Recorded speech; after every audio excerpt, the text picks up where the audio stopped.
Connie, welcome to tonight's event. So glad that you can join us. How are you? Fine, fine. How are you guys? I'm great. It was a nice 70 degrees in western North Carolina today, so it was beautiful. I just want to make sure everyone can hear me great. I am jealous, Connie. I can hear you, but please do let us know in that chat window if you can hear us or if you can't, because we'll be continuing to keep you, hopefully, keep everything in the loop and keep running it smoothly throughout the event. So, Connie, I've just passed the ball to you, and I'm going to let you take over. I'll fade to the background here until the end, but if you need anything, of course, I'll be right here. Welcome, everybody. I'm very honored to be having you as a participant in this webinar tonight, CacheIn TrashOut, especially being that it is for Earth Day week, Earth Day being yesterday, and celebrations all around the world this past weekend. So I think this is a great time, as Kyle said, to concentrate on GPS devices and geocaching and how it works in your classroom. So today, we're going to go exactly in that direction, and we're going to talk about how it works in the classroom. So just a little bit about me, so you know who I am. My name is Conni Mulligan, Connie with an I. So if you ever have to email me and you put an E on it, it's extra. Leave it off, and you won't get the email sent to me. So I am an instructional tech facilitator at Buncombe County Schools in Asheville, North Carolina, where I've been here since 1999. I am a DEN guru and a North Carolina Leadership Council DEN member. DEN guru is a little bit, I would say, above and beyond being a Leadership Council member. It means that you have applied and been accepted by your colleagues in Discovery Education and educators as an expert in being able to share your knowledge, your expertise, and your ability to integrate all of the resources as well as technology tools into the curriculum. So I'm hoping that you find tonight's presentation to be just that for you. I'm also a Glogster ambassador and Supervision ambassador, and in my spare time I am also on the board and part of the Asheville Puppetry Alliance. So you can find me pretty much on Facebook with my name, or in Twitter, as you can see my hair. Curly Teach is my handle everywhere. And so please feel free to follow me, to look me up. I don't think I was at the NSTA, but I know I've been at NC Ties, and I've been at the ICE conference this past year, and FETC a couple of years ago. So I'm getting around, but not everywhere yet. So thanks. Oh, Paula, you're so sweet. Okay, so this is me in the professional sense, but just because of my DEN family that is listening, I have to share. Oh, my pictures are not coming up. I hope that's not what happens to the rest of it. Anyway, this is me in lots of fun ways, lots of dressed up differently. So I am quite a character. I am learning to be more of a character. And sorry for the images being missed. I have no idea where they went. So let's just go on and forget that slide. Oh, no. Hey, Kyle, can I upload it again? Yeah, that's okay. You know what? Not a problem. Why don't we just go ahead and try to upload it again? Who knows why? I'm not quite sure why that's happening, but we'll give it just a second here. Well, and I'll tell you what. Go ahead. Oh, yeah, go ahead. Why don't you go ahead and try to re-upload it. In the meantime, I would love to see and hear from everybody else in the chat window, as Connie's given a little bit of an introduction to her. I've seen a little bit of where you guys are from, but I would like to know, have you geocached before? Is this something that you know about, and what's your experience level, or is this something that you want to learn more about? So while she's kind of getting that up and running and focusing on making it work, I'd love to hear from you. And I'm sure you want to learn more, but if it is you want to learn more, what specifically are you hoping to get out of tonight's event?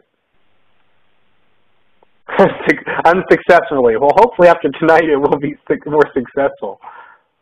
And I'm so sorry this happened. This is what I get for putting it in 4 different places. Oh, no. It's okay, Connie. Don't worry. 5 geocaches, Mark. Impressive. Fantastic. And he's talking about geocaching day. Great. All right. Some folks have started. All right. So some already has their feet wet a little bit and trying to find how to incorporate it into the classroom. Some are just saying, wow, this sounds really cool. What is it and how do I do it? Oh, good. That means we have interest already. Oh, a lot of interest. Oh, yes. Ooh, trackable. Mark is on the ball there. All right, Kyle, it's coming up. So do you want me just to kind of talk through the screens and then we'll just catch up? If you think it won't take away from the presentation, sure. But if you'd like to wait, I think we can wait just another 30 seconds. It shouldn't take too long. It's your call. Okay, I'll be glad to wait. I just feel I feel bad. You know me. Oh, I know. Who knows why? It's technology. I'm sure everybody on the other end can appreciate that this is what happens when we work with technology, and patience is just part of the game. So, no, don't worry about it. And as I am one that teaches technology, this is the way it goes. And then when you call tech support, it works just fine. Exactly. Every single time. Of course. And if for some reason it doesn't work just fine after this reload, I'll try to upload and we'll figure it out. And we'll go with it. See, isn't it great to have laid-back technology hosts? That's right. I am hearing a little bit of, Cheryl was saying it's a little bit tough to hear you again, so maybe if you can try to keep that microphone right in front of your mouth, that might help out a little. I'll put it around my ear. And it looks to me like your presentation is loading again. It might take a minute for everybody else to see it. And for the slides to catch up. Okay. So we try one more time. Oh, yeah, this is the good one. All right. So we'll just give it a minute to load and think you'll be good. All right. So while it's loading, you should see my fuzzy face this time. And if you see my fuzzy face, it's because of Karen Ogan, who introduced me to this wonderful site where you can create your own QR code with pictures. So I had to change this, of course, because when you learn something new like I do, you have to get involved right then and there. So I went ahead and changed it. So thank you, Miss Karen. And it's called Visual Lead. And this was the site that allowed this to do this. And I just love it. So I had to change my presentation. So what's the point of it? Can you just say that once more to everybody? What's the point? Well, the point is you don't get to see my face, which is really good. I don't think that's the point. No, but it's a QR code is used for you to use a portable device like an iPad or an iPod, a phone that has a reader on it, to take a picture of it or to scan it with the QR scanner or a scanner. And, oh, I put it in, there you go. And what it does is it allows you to link to things. So if you take your phone or your iPad or iPod and you hook it, you center it on that screen right now, it will take you to my website that will go right to that home page on all my workshops and different things as far as they are updated to this point.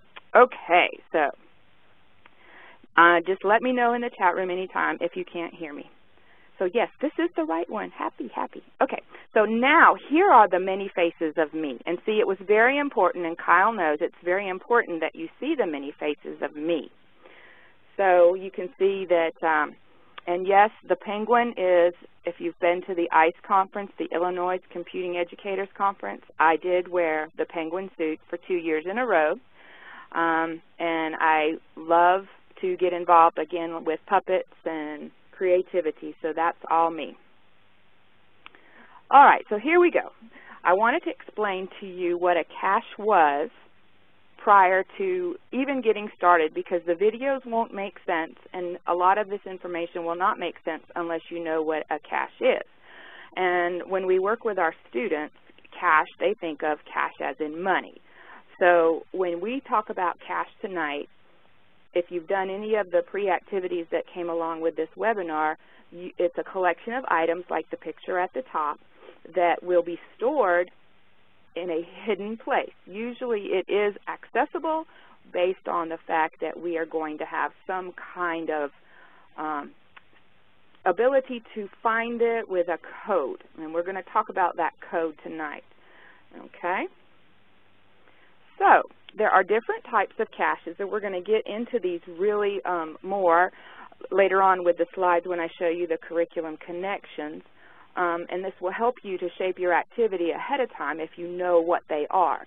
There's a traditional cache, which is the original type of geocache, and it has a container, sometimes a log or a log sheet or book, and it typically has items that you would go and find. You would open up the cache and trade. So if you found, say, a unicorn keychain, you could take that out and then you would put something back, sign the log book, and then go log the fact that you found it. A multi-cache would involve a multi-locations. So one location might have part of a cache, and then you go to another location and it might have another surprise in it, and somehow the two are related. Could be more than two, but at least two. Okay? And then your mystery or puzzle cache involves solving some kind of puzzle in order to get the answer that gives you the clue to go to the next location.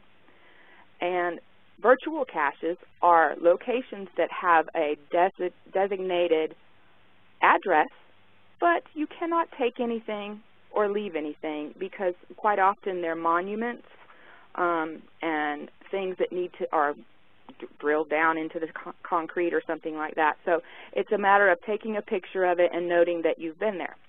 Now, tonight, this week, a great way to get involved is the CacheIn TrashOut event, and that's a total event that works with geocaching, and it's a way for us to involve a fun activity and still take part in Earth Day activities, because what we're doing is we are looking for the caches, but yet we're taking the trash along our route out with us. So before we get any further there, I'd like for you to go, and I've got this up at the top, and what I'm going to do is I'm going to click the tab up at the top, and this is a very short video for those of you that didn't get a chance to do any of the pre-webinar stuff, to get an idea from geocaching.com exactly what geocaching is. And this video can be found on YouTube. And so what I'm going to do is I've got it open here, and it should open up just a second in your window. And on your computer, if you would press play, and it plays for 1 minute and 52 seconds. So I'll give you a little more than 2 minutes. So go ahead and press play and get you a little understanding of what geocaching is. Okay, so geocaching involves using a GPS device to find and locate hidden treasures, hidden caches that people have placed around. Could be a park, it could be in the woods. Where I live, we have a lot of waterfalls and mountainous areas, so it can be lots of those. All right. So this is a CITO event, is your CacheIn TrashOut event. And again, like I said, it is an Earth Day network activity, and it focuses on the litter cleanup, removal of invasive species, revegetation efforts, or building trails. So in essence, it means that when you go into the woods or you go on a cache hunt, you are collecting the trash so that you are making the area a wonderful place to be. You may remove plants that have overgrown the cache if it's a bad plant like poison ivy or poison oak or even kudzu in our area. And you may even offer some revegetation efforts by helping to rebuild things. So that is what the CITO event is all about. and it was scheduled this past weekend, which was the 11th annual CITO event. So just this is a very quick video on what a CacheIn TrashOut video is, and you can see this in action. So go ahead and press play when you're ready. Okay, so that is just a little background on what geocaching is, what a CITO event is, and now I'm going to take you through the meat of this presentation, which is on making those curricular connections. Now, as an instructional tech facilitator, I work with many teachers, K through 12, and my questions are, I just heard about this event, and this is what I want to do. So we're going to continue on now looking at it from a curricular perspective. So I have a teacher that just heard those or watched those two videos, and they will come running to me and so excited about this fun activity that they just learned how to do, and they've got this idea on how to use these GPS devices. So they give me a call, and they tell me, hey, Connie, I have this great idea for an activity that I want to do with my students. It's going to be a great way to end the year because we are finishing up testing, or the weather is just now turning great, and it's going to be fun, and I want to do GPS with them. Can you come and do GPS with my students? And I don't tell them stop, but I say, that is an excellent idea. However, I understand that you're wanting to use GPS devices at school, and it's going to be a really great fun idea and activity for you and your students, but what are you going to involve when it comes to curriculum? What kind of connections are you going to make with the activity that's being used and what you want them to get out of it? And then when they start thinking about that, I point them in the direction, you know, we have a Common Core, and in North Carolina for our other subject areas, we have the essential standards. So if we take the activity of GPS being fun and add our curriculum connections, then we will have a great activity for geocaching in the classroom. So they get real excited, and I say, well, this is what you're telling me that you would like to be able to do. So you're going to use the tool, which is a GPS device, to have a real-world outdoor treasure hunt that engages your students and allows you to explore the outdoors. But we have to remember that we want to help them to uncover some curricular content and make this a new way for them to learn an instructional activity that makes it exciting. And it just so happens that right now is Earth Day week. And so this is Earth Week, and so yesterday was Earth Day, and let's do something that works in that realm. So we go back to our curriculum, and we look at our Common Core, and we decide which elements we need. And if we're working with a different subject matter, then we make sure that we look at those, and we realize that in essence they all blend together. So then we're going to take this tool and we're going to blend it. So I asked my teachers, what would you do in the classroom if you were studying Earth Day or Arbor Day? Because Arbor Day deals with trees.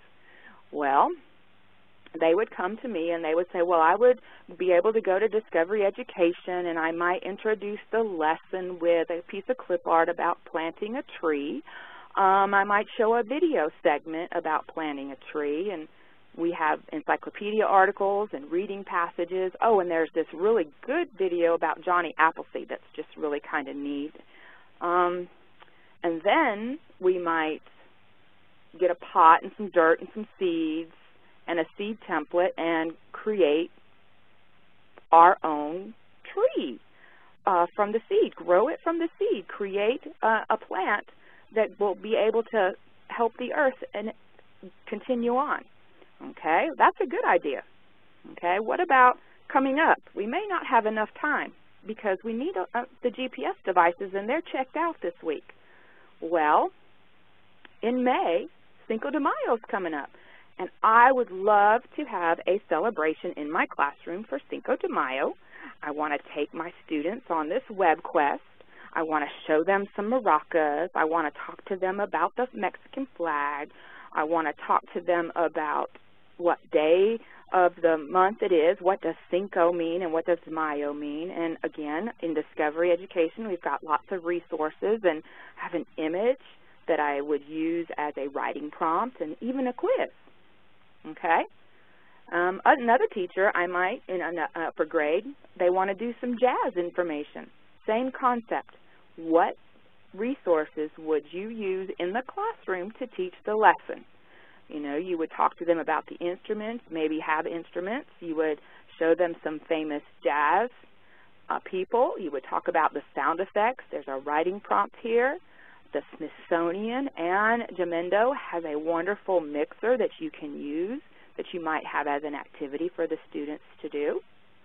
So the main thing that I'm getting at is how can we take what you do already in the classroom, circuits and switches, the 5 E's, exploring, explaining, elaborating, evaluating, and engaging the students. How can you take these activities and turn them into a geocaching event? Okay, so here's circuits and switches. My students are going to take all the things in the middle. They're going to make a circuit just like the one on the left, or they may involve a switch. We might go to the internet and do one of the interactive activities or go into the virtual labs on Discovery. So my next question is, if that's what you're going to do, then let's make those the caches. Let's make those items that you would be doing in the classroom part of the treasure hunt and the things that they're going to find. So if we're doing the circuits and switches lesson, we're going to need to be able to house some of this information in a way that we can put it outside, because geocaching is an outside activity. So how could we put these items in a container? We need a container to put them in so that we can hide them. So we're going to need some containers. So we could use the film canisters, and if you go to places that still do 35 millimeter film, I have a local picture place here in town, and I asked for a few of them, and they gave me 35, a big giant bag of 35, and then I went back and he said, here's a box. So he just gave them to me. He doesn't need them. Easter eggs. If you go to, especially like your Dollar Generals and things like that right now, you can find your Easter eggs for 75 to 80% off. I particularly love the ones that you can find that are camouflaged, because they really blend in with the environment when you think about the fact that this is an outside activity. However, if you get the real shiny ones that are nice and fluorescent pink, then you can always get the camo tape and cover them or paint them the way that you want. So think about the activities that you have in the circuits and switches. You have some wires, some switches, some batteries. What kind of container do you need to house those things that would be safe and secure outside? Well, those film containers would be really great for some of the wires or the switches. I probably would put the batteries in something that would be very resistant to outdoors, just in case, you know, more waterproof. You could. Now, we also had a video that linked to Discovery Education. So how could we put that outside? Well, there's a couple of different ways. We could download the video and put it on a CD or DVD so that the students get the video or a CD, and then they come back into the building and watch it. You could also use a web link. You could assign it to them in their student account and then tell them they have to go to their student account and log in to find the video. So that information can be placed in like a plastic bag or a mailing folder or even a regular mailing envelope. If you put them through the laminating machine, you can get a little X-Acto knife or a little pair of scissors, and you can cut it open, and so then you have a laminated envelope and you can stick some of that information inside. Okay, so I've taken my curriculum I've decided what pieces I want to use as the treasure hunts that I'm finding, and now I need the containers. So then I need to think about how I'm going to stash these things. Okay, there's a couple of different things that you need to remember when you talk about stashing your cache. Number one, using the GPS device is an outdoor activity, so most caches need to be outside. However, if you decide that the outside cache links you to something on the inside, then make sure your inside has coordinates to link you back to the outside. A good example of this was a classroom that I was working with, and the teacher had the principal as one of the caches. And so when they found the outside information that said that they needed to speak to the principal had in her pocket the next location for the next cache. So it was allowing them to go in different areas in different parts of the building, inside and outside. So when you hide them, you're going to hide them so students can't see them at a glance, and find some unique hiding places, you know, tied to a branch in a tree. Magnets work really well with the sticky back, so you can stick them to the signs and the drain pipes that come down the side of the school, or hiding those film canisters in the PVC pipe. It's really good, but remember, don't use food because you do have bugs no matter where you live. Also, in considering stashing the caches, please, please, please be aware that if you're going to do this activity at your school, you need to let your principal and your custodial workers or your grounds workers know that you're going to have things that are camouflaged outside. Okay? So you don't want to have a serious emergency coming up in your school where people are locking the school down because there are some unknown camouflaged things floating around outside. So please make sure that you let everyone know. Also, if you decide to go on a geocaching event in a historical park or a place, let them know and ask them if you can plant caches, and if not, do they have caches, because there are some restrictions to federal parks and things like that. So, oh yes, Robin, wear gardening gloves, especially when you do this as a activity for fun. Okay, so now we've talked about the information in the curriculum that we're going to use. We've talked about how we're going to use that information as the caches. We've talked about the different places to stash them. So then let's talk about the location we're going to use. And like I said, I'm going about this in a different way, the things that I talk about with the teachers.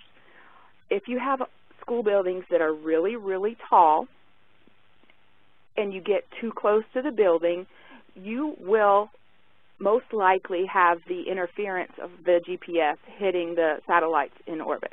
So sometimes it's not quite as accurate if you look around tall buildings.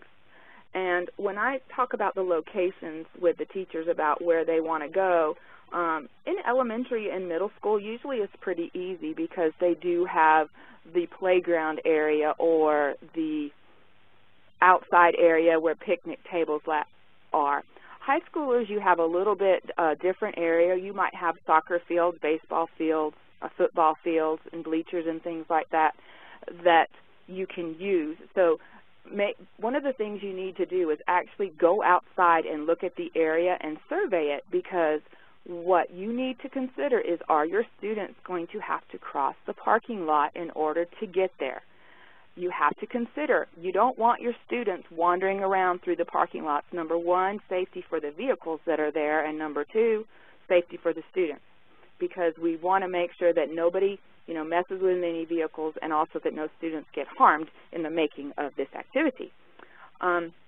And I saw someone in the chat say, in Florida this is kind of hard because we have lots of snakes. And that's my second point there is, if you are near a wooded area with lots of bushes, you do have to consider what time of year it is and what kind of critters may be lurking. So if it's snakes or insects, you Do you need to have gloves? Do you need to have a little reacher or something for someone to use? What do you need to have them use? And the last one that I like to pay attention to is the location as far as the height. You'll notice in that picture, this is a cache I took some teachers on, and it took us forever to find it. And the reason is because it was in the top of the pole for the fence. And in order to reach it, you had to actually be tall enough to look into it. So they ended up climbing on each other. This would not be a good thing for students to do. So some of those things you need to be aware of, okay? Always, always remember student safety. So here you got everything and you're surveying your area. The best thing to do while you're surveying your area is to go ahead and get your coordinate locations while you are in that location. So on your GPS device, you'll have it turned on, and you can go ahead and get your coordinates in a couple of different ways.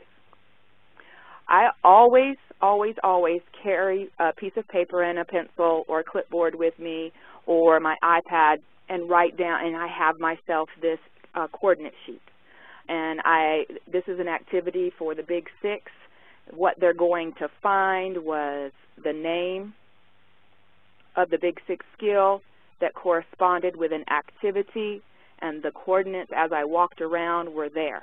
So you have two choices. You can write them down on paper, or you can use your GPS device and mark them within your GPS device, marking it as a waypoint. But also, I always write down my little side note of what that location actually was, where it was, what was near it.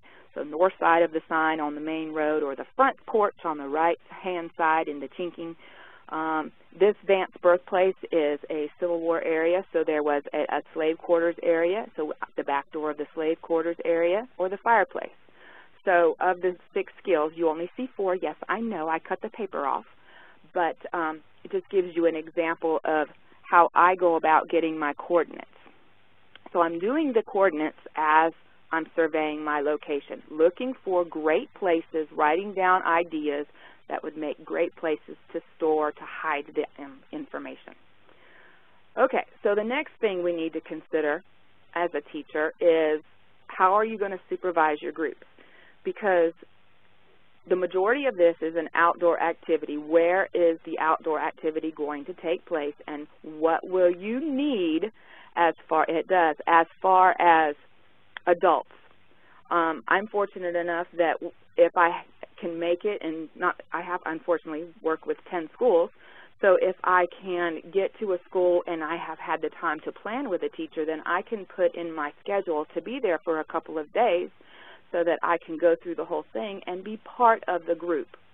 So if you are doing this as with your younger children, do you have enough adults to supervise 1 adult per group? Could you invite parent volunteers or volunteers just to come in and help that day? Or is the area open enough that if you just stationed a couple adults in key spots that they would be marking your perimeter? So you have to think about how you're going to supervise your groups. And a lot of times your groups are dependent upon the number of GPS devices that you have. In my district, we have 42 schools. Well, at the central office of those 42 schools, we do have 1 set of 20 that can be checked out. However, teachers have been writing grants, going on Donors Choose, and trying to slowly get a class set of 5 and then increase that every year. And what you could do with that class set is think about how many kids per group, and you have 1 GPS device per group. Now, if you're lucky and we just started bring your own device or bring your own technology, your students may also have their own devices like iPhones or Windows phones, Droid phones, and they also have the ability to have geocaching type apps placed on them, and then that would increase what you're doing as far as having the availability of the resources. So one of the things you need to know about in this picture is this is what a typical group looks like. Everybody wants to go into a different direction, and if you're not careful, they all will walk. in those different directions, and you will still have that one person in the back staring at their GPS device trying to figure out how to read it. So organizing your group with roles is very, very helpful if you don't have the ability to have one adult per group. So these may be the roles that you decide to assign your group. If you are able to get a digital camera, you can have a photographer that takes still shots. Well, you may have a photographer that takes video shots, so you could have your videographer and your photographer. You may only have enough GPS devices to have one navigator in your group. You may need a recorder to record whatever's going on, a collector to collect whatever is in the caches and be responsible for that. And of course, your entire group can participate in the CITO part of this, where they carry out the trash and make everything look better and more beautiful for the next person. You can have multiples of these. So what do you need a photographer for? What do you need a videographer for? Well, what are you going to do to tell about what you've done? Are you going to produce a video with little clips of video? Are you going to create a slideshow presentation or a multimedia presentation that has both stills and videos? Lots of different options once you have the ability to have all of these resources going on at the same time within one group. All right, so we're going to get our checklist. We've got our GPS devices, check. We've figured out what cache items we have and what containers will house each one, check. We've got that all going on. We have our digital camera, our video camera, or our digital cameras separated that do both. We might have a clipboard and some pens or pencils just in case, because if you notice in that picture on the bottom, they're working with a sheet of paper and it's a little flimsy, and it's a little bit easier to hold if you have it attached to a clipboard. Which brings me to the bottom, a handout, a worksheet, a sketchbook. What kind of information are you going to gather? What are they going to gather? What are they going to do with it as they're getting it? So here's an example of a booklet that I created to use with the Geocaching Day. When I first started in 2010 with geocaching, this might have been the second one, and this is the outside of the booklet, and on the back of it they put their team members, and you can put the roles next to each person's members, and this would be the recorder, the person who keeps the booklet. Now, this is one way to do this. If you have students who can look at your GPS device and they can kind of maneuver the coordinates themselves, then you don't have to plot them or mark the waypoints in the GPS device. This does make for a quicker preliminary activity for you, because this booklet right here, the vocabulary words all have their own coordinates. And then on the other side is the definition or an example of what that means. And every group has a booklet, but the items are all in different orders. So there is some planning to this, because you don't want everybody going to the same spot at the same time, because the first person that gets there will go, I found it! I found it! It's over here! So you need to teach a little bit about GPS etiquette, which means you go to the cache quietly and you don't make a sound or let the other groups know. So one way I've chosen to do that is to use this booklet, and I separate the activities, and they read the scenario and decide which vocabulary word it is. When they go to that site, in a film canister container there are stickers, and they will pull out the sticker that matches that location for their booklet and place the sticker there. So this is a neat way to collect these, and then at the end you can also cut these apart and make a bulletin board activity with it. This is what the stickers look like. I just run them off on simple address labels, and the whole sheet has this same thing, and I make a whole sheet, and then I just kind of cut them into little strips and put them in there, and you see them at the bottom, how they just search for the one in the container that's theirs, and then they put it on their booklet. So this was a neat way to do this. This is the same activity, continuation with the Big Six skills, and this time the question was, which big six skill is the activity being described related to. So when they got to the coordinate, they had to pick the correct sticker to put it in their book. And this one was a little bit different because the coordinates were with each of the scenarios. And they got to the cache, they had to figure out which one went with the correct scenario. So you see there is a little bit of planning, and depends on how you want this to go, okay? So this was a fun activity. Now, we also have QR codes. You can make QR codes be the caches. This is one for a historic site, and we asked the Vance Birthplace people if we could do a QR code geocaching activity at Vance Birthplace, which is a historic site. And what we placed in the caches was actually a QR code, and the QR code gave them, as you can see in the little snippet there, this is an images from Flickr, images from just the background image. There was some audio. There was images at the birthplace. There was a Civil War map. So those were things that they could take back and then create an activity or a report dealing with Vance Birthplace. So that is how I work with my teachers, and I go through what they need to do to tie in the curriculum connections. So real quick, I'm going to show you some other activities that I have seen happen. This was with a PE teacher, and a PE teacher made her coordinates, and she did mark all the waypoints because it's easier for the elementary children to follow the arrow until they learn how to use them. And she had books at each station that dealt with Dr. Seuss Day. And, you know, when they got there, they could balance apples, they could make a fish out of their favorite color, they could trace their foot. And then when they got back into the school building, they made graphs and charts and all kinds of things. This would be great with the Lorax in doing some deforestation, Earth Day activities as well.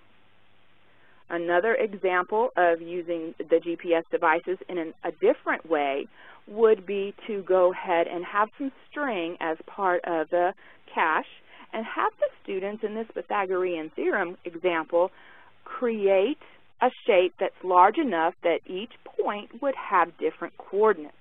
And then they could use those coordinates. Later on, I will show you this great site and to recreate that triangle or get the coordinates for each point of the string. Awesome idea. You put the links in here so that they go back to the classroom and they go and work on some of the applets with Pythagorean Theorem, or they link back to the game on Discovery Education. Lots of different things. One of my favorite ones is History Mysteries. And that's where you can have different things or different parts of history or something that has some relationship to it in the different caches. And so by collecting each of the caches, it relates to the other. So think about this as a multi-cache. So each group would have found one of these pictures, and at the end they would have tried to find out what do they have in common. And I love this. And there are so many great images on Discovery. And these images, in fact, came from the Library of Congress, so blending all that together is great. So there's lots of ways to do this. But if you need some help, because I just love playing and creating, but if you need some help, there are some great resources out there online. Educaching.com won a 19th Annual Teacher's Choice Award winner from Learning Magazine. This is a great book that gives you some examples, and you can see the rainbirds there. It's an example of doing that mathematics lesson. But they have a CD in there even that has an introductory video and all of the worksheets that you can go through there, and it does go through some teaching for you. If you go to Amazon or any of the teacher material books places, they have these Google Earth and GPS activity books with pre-made lessons that have all of the handouts that you would use in your caches. So there's some in the elementary, intermediate level, and then the intermediate U.S. history level. Unfortunately, they haven't made one for high school, but you can do this. You can do this. I know you can. And then lastly, I really, really love playing on Geocaching University. They have these great templates that you can print out and add your own information to. They've got vehicle placards and certificates that you can use. You can teach about travel bugs. They're little items that travel all over the place, and you can plot them on your map. Yes, we could use maps. You can plot them on your map. placemats. There's even a coloring book for young kids, ID cards to make them official geocachers, certificates. I already did this one. Okay. More online resources. You can find these, Dr. Christie's GPS, EdTech 401, Juicy Geography. If you want to know what your latitude and longitude is, that's a neat little site. There are podcasts that you can go to, and in fact, the Geocaching podcast has a gentleman, Hardhead Harry, and he's from North Carolina, and these podcasts can be found in YouTube, on iTunes, or online, so they also have them in both places. And then there are lots of apps. There are apps that you can get for your iPhones, through your Droids, through your Windows phones, and what you like is what you like. There are lots of people that have their favorites. I like the geocaching one that comes from geocaching.com because it works seamlessly with that site. But that's an expensive paid app. You know, you can use the free one, it just leaves some of it out. But there are lots and lots of places to go and iTunes to go. This is a great free program that I love to use called EasyGPS.